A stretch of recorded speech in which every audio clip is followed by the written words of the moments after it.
ಇವಳೆ ಕೆಲ್ಸಕ್ಕೆ ಹೋಗ್ಬರ್ತೀನಮ್ಮ. ರೀ ನಿಮ್ಮ ಹತ್ರ ಏನೋ ಹೇಳ್ಬೇಕು. ಏನೇ? ಅದೇ ಮಾವನ್ಗೆ. ಅಪ್ಪಂಗೇನಾಯ್ತು? ಅದಲ್ಲ ರೀ, ನಿಮ್ ತಮ್ಮನ್ಗೆ ಕಾಲೇಜ್ ಫೀಸ್ ಕಟ್ಟಕ್ಕೆ 1 ಲಕ್ಷ ಬೇಕಂತೆ. 1 ಲಕ್ಷನಾ? ನಿನ್ಗೆ ಗೊತ್ತಲ್ವಾ ಅಪ್ಪನ್ಗೆ ಆಪರೇಷನ್ಗೆ ಅಂತ 1 ಲಕ್ಷ ಇಟ್ ಮಾಡಿದೀನಿ. ಓದಕ್ಕಲ್ವಾ? ಸರಿ ಆಯ್ತು ಕೊಡು, ನಾನು ಲೋನ್ಗೆ ಅಪ್ಲೈ ಮಾಡ್ತೀನಿ. ಹಾ, ಕೆಲ್ಸಕ್ಕೆ ಸರಿ ರೀ, ಹೋಗ್ಬರ್ತೀನಿ. ಹುಷಾರು. ಮಾವ ತಗೊಳ್ಳಿ ಔಷಧಿ.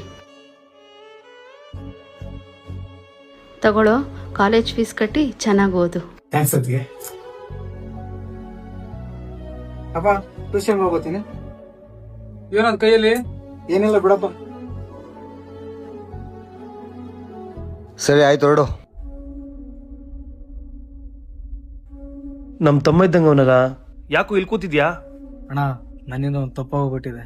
ಅಂತ ತಪ್ಪು ನೀನೇನ್ ಮಾಡ್ದೋ? ಕಾಸು ಕೊಡೋ ಯೋಗ್ಯತೆ ಇಲ್ಲ ಅಂದ್ಮೇಲೆ ಇಸ್ಪೇಟ್ ಹಾಕಡಕ್ ಬಂದೆ. ಇವತ್ ಸಂಜೆ ಒಳಗಡೆ 1 ಲಕ್ಷ ಕೊಟ್ಟಿಲ್ಲ ಅಂದ್ರೆ ಇವಾಗ ಸಂಜೆ ಒಳಗಡೆ ಕೊಡ್ತೀನಿ ಅಣ್ಣ. ಮನೆ ಹತ್ರ ಮಾತ್ರ ಬರಬೇಡ ಅಣ್ಣ. ಇದೇ ಲಾಸ್ಟ್ ವಾರ್ನಿಂಗ್. ಸಂಜೆ ಒಳಗಡೆ ಅಮೌಂಟ್ ಬಿಡ್ಬೇಕು. ಬೆಟ್ಟಿಂಗ್ ಆಡಿ ದುಡ್ಡು ಕಳ್ಕೊಂಡ. ನೀನ್ ಕಳ್ದ ದುಡ್ಡು ಯಾವ್ದು ಅಂತ ಗೊತ್ತಾ?